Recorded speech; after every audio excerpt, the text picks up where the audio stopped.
Come back again. Last go another interesting story. Come back again. Last go another interesting story. The first time it happened, I laughed. I actually laughed. That's the part that gets me now looking back.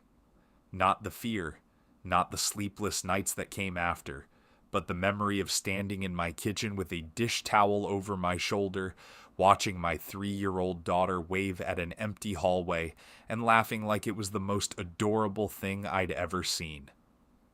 "Who are you waving at, Lily?" She didn't look at me.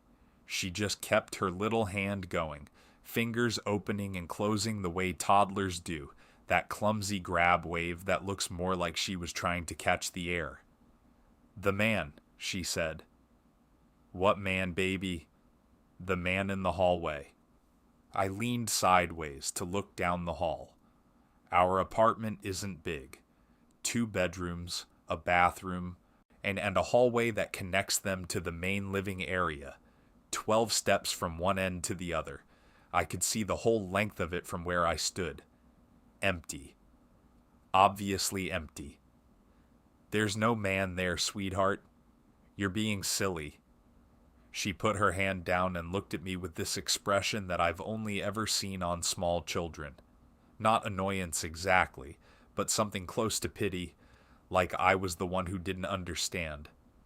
"He's shy," she said. Then she went back to eating her applesauce. "I want to be clear about something, because I think it matters. I wasn't in a bad place when this started. I know how these stories usually go. The grieving parent, the lonely widow, the broken person who starts seeing things because they need to see something. That wasn't me. I was tired, sure. Every single parent of a toddler is tired. But I was okay. I had a decent job doing IT support for a regional hospital network. I had friends. I had my mom 40 minutes away. I had Lily, and Lily was the best thing that had ever happened to me. Her mother and I split when Lily was 8 months old. It was mutual, it was undramatic, and we had a functional co-parenting schedule. I had Lily most of the week. Her mom took weekends. It worked. I wasn't lonely. I wasn't fragile. I want that on the record, because what happened in that apartment had nothing to do with what was going on inside my head. It was about what was inside that hallway. The second time was 2 days later.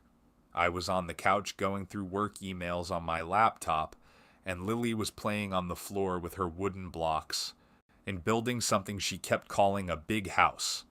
She stopped in the middle of stacking a red block on a blue one and looked toward the hallway. Then she waved again. Same wave.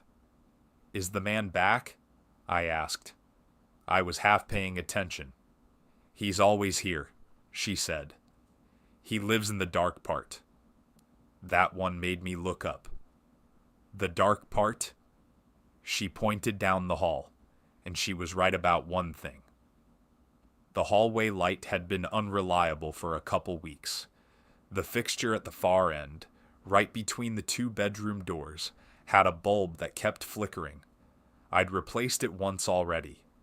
When it was off, that end of the hallway was noticeably darker than the rest, because there were no windows there and the bathroom door was usually closed. There's nobody living in our hallway, Lily. Sometimes you just imagine things. That's okay. It's called pretend. He's not pretend, she said, very matter of fact. Then she went back to her blocks. I changed the light bulb again that evening. I stood on a kitchen chair and unscrewed the dead one and put in a new 100-watt bulb, and the end of the hallway lit up bright and clean. I stood there for a moment looking at the walls, the carpet, the 2 closed doors on either side. Nothing. I felt a little foolish for even checking. But I'm going to be honest. That night, after I put Lily to bed, I sat on the couch and instead of turning on the TV, I just listened. I don't know what I was listening for. The apartment was in a complex built in the mid-90s, 3 stories, brick and vinyl siding, the kind of place that made noise. The building settled, pipes ticked, and the neighbors above me had a dog that clicked around on their hardwood floors. I knew every sound that apartment made because I'd been living there for almost 2 years, and everything I heard that night was normal. Everything was accounted for. But I listened anyway. The third time, and the fourth, and the fifth all happened in the same week. Lily would be doing something completely ordinary, coloring, watching her show, eating a snack, and she'd stop, look toward the hallway, and wave. Sometimes she'd say hi out loud. Once she giggled like someone had made a funny face at her. Every time the hallway was empty. Every time I checked. I brought it up with my mom on the phone. She said it was an imaginary friend, that I'd had one when I was 4, a woman named Mrs. Pepper, who apparently lived in our garage. She said I used to leave crackers out for her. Kids that age, their imaginations are incredible, she said. It's actually a sign of healthy development. I believed her. I wanted to believe her, and what she said made sense. Kids invent people. It's documented. It's normal. I let it go. Then Lily started talking to him. Not waving. Talking. Full conversations, or at least her half of one. I first overheard it on a Saturday morning. Her mom had canceled the weekend pickup because she had a work emergency, so Lily was with me. I was in the kitchen making pancakes, and I heard Lily's voice coming from the hallway. She wasn't in the living room where I'd left her. She was standing at the far end of the hallway, right under the light fixture, facing the corner where the wall met the bathroom door, and she was chatting away. No, I like the purple ones better. Do you have purple where you are? Silence. That's sad. I would give you some of mine. I stood at the other end of the hallway and watched her. She was looking slightly upward, the way she would look at an adult, not at the ceiling, at the height where a face would be. Lily, come eat breakfast. She turned around. Daddy, he says he's hungry too. Something about the way she said it made my stomach tighten. Not the words themselves, but the sincerity. The complete absence of performance. She wasn't playing. She wasn't pretending. She was relaying information. Well, he can't have any pancakes, I said, keeping my voice light. They're just for us. She looked back toward the corner, then at me again. He says he doesn't eat pancakes. He eats other things. Like what? She shrugged. He didn't say. He just smiled. I walked down the hallway and picked her up and carried her to the kitchen, and I did not look at that corner. I want to say I wasn't scared. But there was something happening in my chest that was heavier than I wanted to admit. That afternoon, I searched the apartment. All of it. I checked every closet, looked under both beds, opened the bathroom cabinet, inspected the windows, tested the locks. Everything was secure. Everything was normal. I even went outside and walked the perimeter of the building, looking up at my windows from the parking lot. Nothing. Nobody. I set up my laptop that night. I propped it on the bookshelf in the hallway, angled so the webcam covered the full length from the living room end to the bedroom doors, and I set it to record. I felt ridiculous doing it. But Lily was asleep, and the apartment was quiet, and I figured if nothing happened, I'd delete the footage and never think about it again. I went to bed around 11. I lay there in the dark and listened to the building sounds, pipes, the dog upstairs, a car door in the parking lot. Everything normal. I fell asleep. In the morning, I went straight to the laptop. It had recorded about 7 hours of footage. I scrubbed through it at high speed, watching the hallway in that green-gray tint that laptop cameras produce in low light. The new bulb at the far end had stayed on all night, so the hallway was lit. Nothing moved. For 7 hours, nothing moved. At one point around 3 in the morning, Lily's bedroom door opened and she walked out to use the bathroom. I watched her sleepy little shape shuffle down the hall, go into the bathroom, come back out, and return to her room. That was the only motion the entire night. I deleted the footage. I felt better. See? Nothing. Imaginary friend. Healthy development.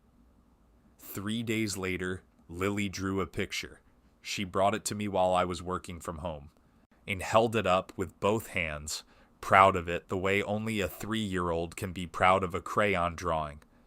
It was our apartment. She'd drawn it before. The couch, the TV, the kitchen table, her bed, standard kid stuff. But this time there was something in the hallway. She'd drawn it in black crayon, pressed so hard the crayon had left wax ridges on the paper. It was tall, taller than the door frame she'd drawn on either side of it, and it was thin. Not stick figure thin, disproportionately thin. The body was a long, narrow shape with what might have been arms at its sides, and the head was slightly too large for the body and it was turned to face the viewer. She'd given it a mouth, no eyes, just a wide curved line that stretched across the bottom half of the face. "Is that the man?" I asked. "That's him. He's smiling because he likes us." I stared at that drawing for a long time after she went back to playing. I stared at the proportions. 3-year-olds don't draw well. Their people are circles with stick legs, suns with faces, cats that look like potatoes. But Lily hadn't drawn a person. She'd drawn something that was shaped almost like a person but wasn't, and she'd done it with a specificity that went beyond what I thought she was capable of. The height, the narrowness, the too wide smile with no eyes. She hadn't invented that. She was drawing something she had seen. I called my mom again. She didn't laugh this time. She said maybe I should take Lily to her pediatrician, not because anything was wrong, but just to check. Kids sometimes create scary imaginary friends when they're processing stress. Or she asked if maybe the custody arrangement was affecting Lily. I said no. Lily was happy. Lily was fine. Lily was the most well-adjusted kid I knew. My mom said okay. She said to keep an eye on it. The next night I set up the laptop again. Same position, same angle. This time I also put my phone on a shelf in Lily's room, propped against a stuffed animal, recording in her direction while she slept. I wasn't sure what I expected. I just wanted to be thorough. I reviewed the hallway footage the next morning. Nothing. 7.5 hours of a still lit hallway. Then I checked my phone. The footage was dark because Lily's room only had a nightlight, a little plug-in star that cast a faint blue glow near the floor. I could see the shape of her bed, the lump of her body under her blanket, the edge of her dresser. I scrubbed through it quickly. Around 2:15 in the morning, I stopped. Lily sat up in bed. Not the slow, groggy way she'd gotten up to use the bathroom before. She sat up like she'd been tapped on the shoulder. She was facing her open doorway, which led to the hallway. I could see the hallway light through the door. Lily sat there, perfectly still, for about 20 seconds. Then she waved. That same wave. Fingers opening and closing, looking at the doorway. Then she lay back down and pulled the blanket up and went to sleep.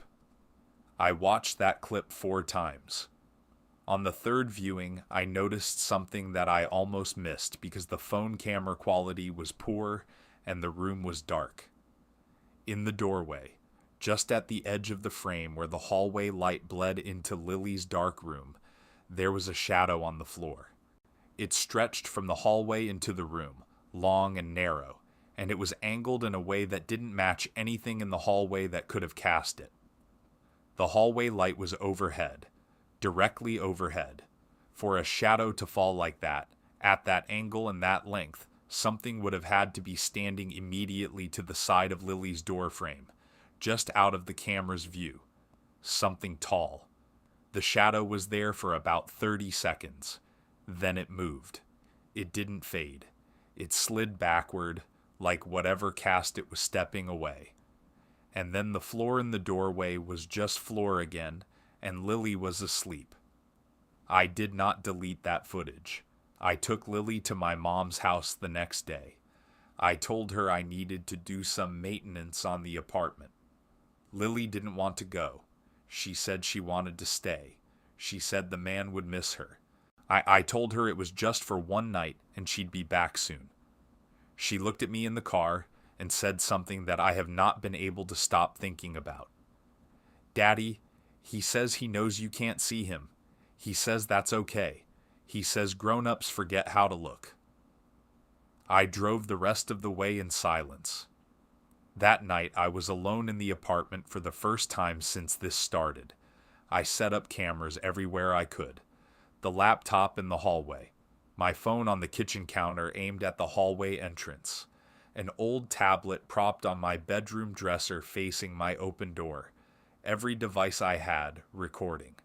Then I turned off every light in the apartment except the hallway bulb, and I sat on the couch and I waited.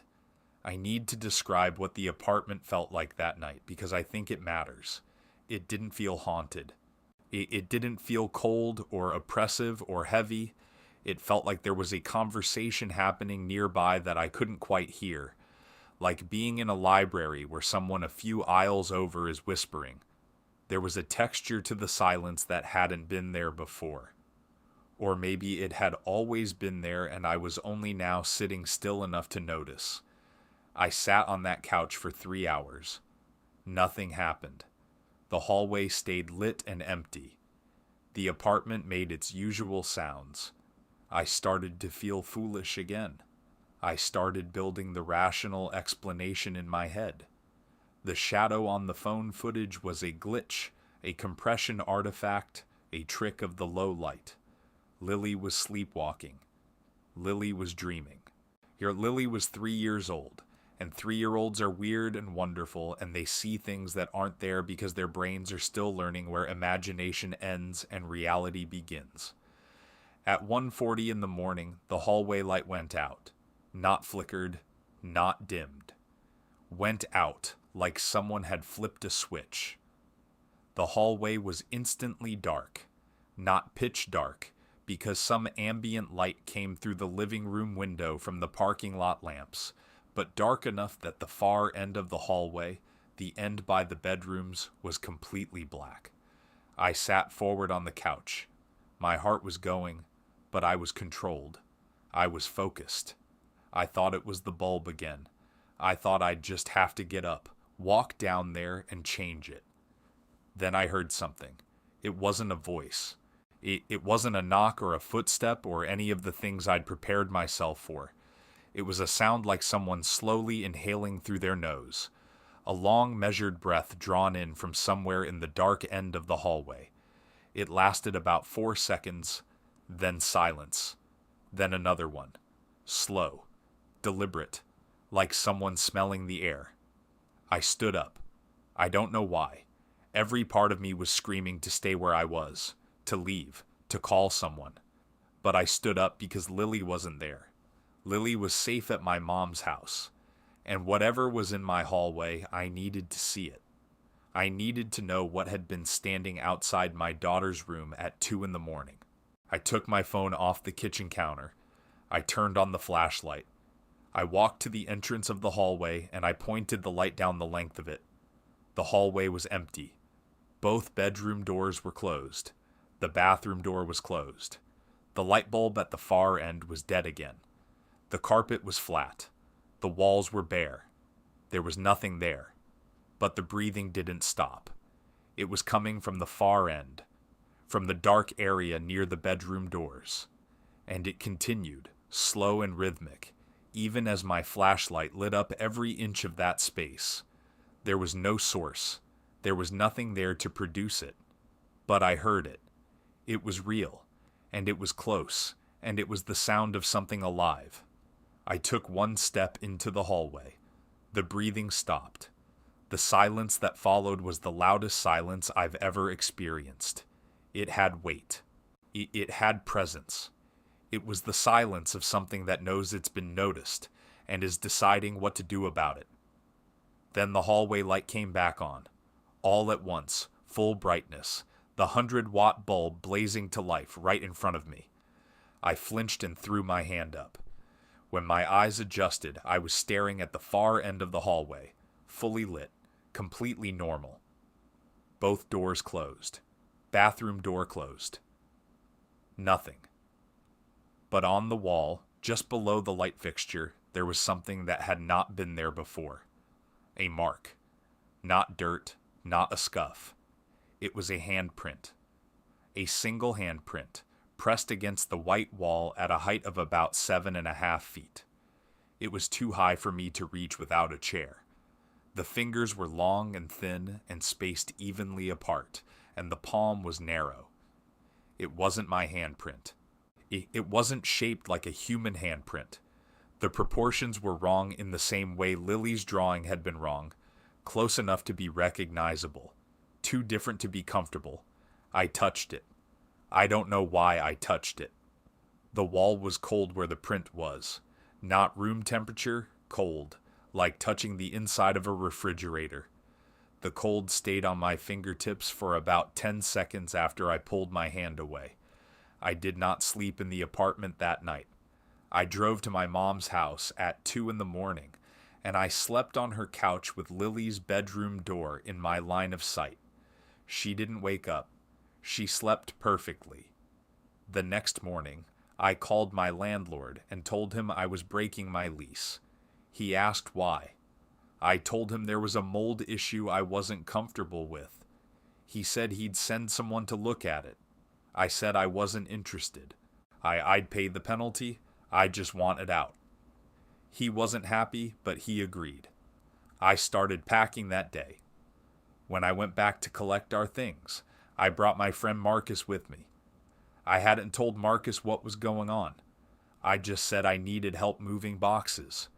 Marcus is 6'2", solid, practical, the kind of guy who builds his own furniture and thinks ghost stories are for people with too much free time. I wanted him there because I didn't want to be alone in that apartment, and because I wanted to see how a normal person reacted to the space. We packed for about 2 hours. Marcus didn't say anything unusual. He was his normal self, making jokes about my terrible furniture, complaining about the weight of my book boxes. Everything was fine. Then he went to get a box from Lily's room and stopped at the hallway entrance. "Hey, did you know your hallway light is out?"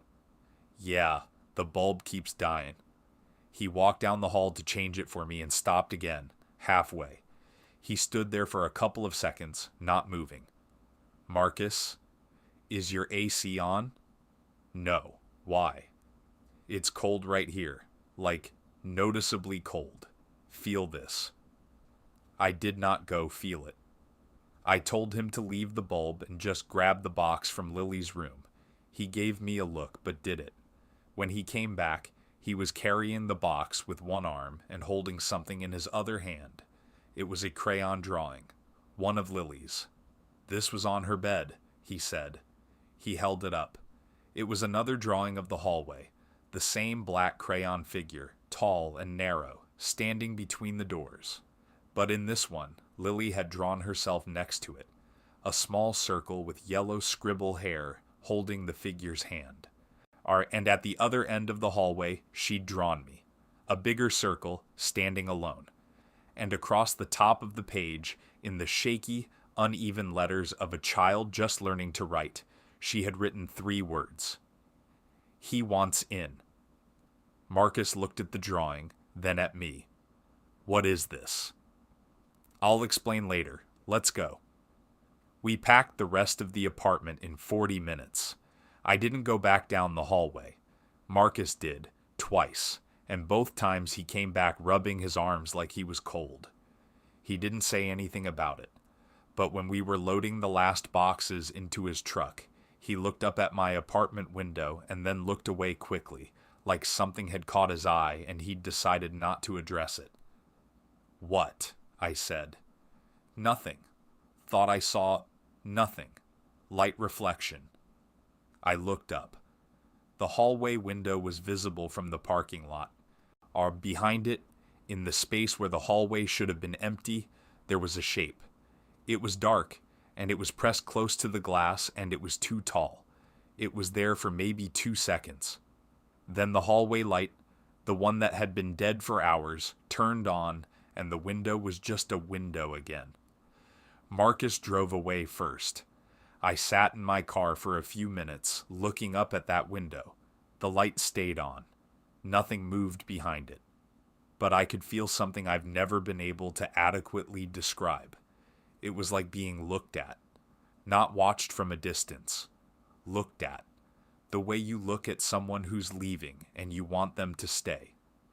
We moved into a new apartment across town. Different building, different neighborhood, different everything. Lily adjusted fast, the way kids do. She liked her new room. She liked the playground in the complex courtyard. She seemed fine. For about a week. Then one evening, she was sitting at the new kitchen table drawing with her crayons, and she stopped and looked up at me with that expression again. That patient, almost pitying look. "Daddy." "Yeah, baby." "He found us." I put down the dish I was holding. "What?" "The man. He's in the new hallway now." She pointed behind me. Our new apartment had a shorter hallway, just a few feet connecting the front door to the main room. I turned around. It was empty, bright. The overhead light was on. Nothing there. "There's no man, Lily." "I know you can't see him," she said gently, like she was sorry for me. "But he's there. And Daddy, he's closer now." I looked at my daughter. I looked at the empty hallway. And then I did something that I hadn't done before. I spoke directly to it. Not to Lily, not to myself. To whatever she could see and I couldn't. "You're not welcome here," I said. I said it out loud, standing in my kitchen, talking to an empty hallway. "This is our home. You are not part of this family. You need to leave." Lily watched me. She didn't laugh. She didn't look confused. She looked relieved, like she'd been waiting for me to do that. The hallway stayed empty. Nothing happened. No sound, no shadow, no cold spot. Just a normal hallway in a normal apartment. That night, I checked on Lily every hour. She slept soundly. No sitting up, no waving. The hallway was a hallway. The next morning, she didn't mention the man. She didn't mention him the day after that either, or the day after that. It's been about 3 months now. Lily hasn't talked about the man in the hallway since that night. She doesn't wave at empty spaces. She doesn't draw tall figures in black crayon. She's a normal, happy 3-year-old who's about to turn 4 and is obsessed with dinosaurs and the color green. She's fine. But I need to tell you about one more thing, because I think it's important, and because I think leaving it out would be dishonest. Last week, I was going through a box of stuff from the old apartment that I hadn't unpacked yet. Junk, mostly. Old mail, a broken phone charger, some of Lily's artwork from before all of this started. At the bottom of the box, I found a photograph. It was a Polaroid, which was strange because I don't own a Polaroid camera. I have never owned one. The photo was of our old hallway, taken from the living room end, looking toward the bedrooms. The hallway light was on. Both doors were closed, and standing at the far end, almost touching the ceiling, was a figure. It was thin and dark, and it was standing perfectly still, and its face was exactly what Lily had drawn. No eyes, just a wide curved line where the mouth should be, a smile that stretched too far. And in the bottom corner of the Polaroid, in small, neat handwriting that was not mine, and not Lily's, and not anyone's I recognized, someone had written 4 words. "I'll see her soon." I burned that photograph. I burned it in the kitchen sink, and I washed the ashes down the drain. Then I went into Lily's room, where she was playing with her plastic dinosaurs, and I sat on the floor next to her and I played dinosaurs with her for the rest of the afternoon. I didn't say anything about it. I didn't tell anyone about it. I just sat with my daughter and made a T-Rex eat a Triceratops and listened to her laugh. I don't know what was in that hallway. I don't know if it's gone. I don't know if speaking to it that night actually did anything, or if it's just waiting, patient, in whatever dark space it calls home, for a time when my guard is down, or Lily is old enough to let it in on her own. But I know this. My daughter could see something I couldn't. She could see it clearly, easily, the way she sees everything in the world. And it could see her. It watched her. It stood outside her door at night and breathed in the dark and pressed its hand against the wall and smiled without eyes. And when we left, it followed. I'm not telling you this because I think you can help. I'm not telling you this because I want advice. I'm telling you this because if your child starts waving at something you can't see, don't laugh. Don't call it imagination. Don't call it a phase. Look at where they're looking. Look carefully. And if you feel cold air in a place where there shouldn't be any, if a light dies in a hallway where a light has no reason to die, if you find something in your home that you did not put there, you do what I should have done the very first time Lily waved at that hallway. You leave. You take your child and you leave, and you don't go back for the boxes, and you don't go back for the lease, and you don't go back. Because whatever is standing in the dark part, the part you can't see, it already knows your name. It already knows your child's name, and it is smiling.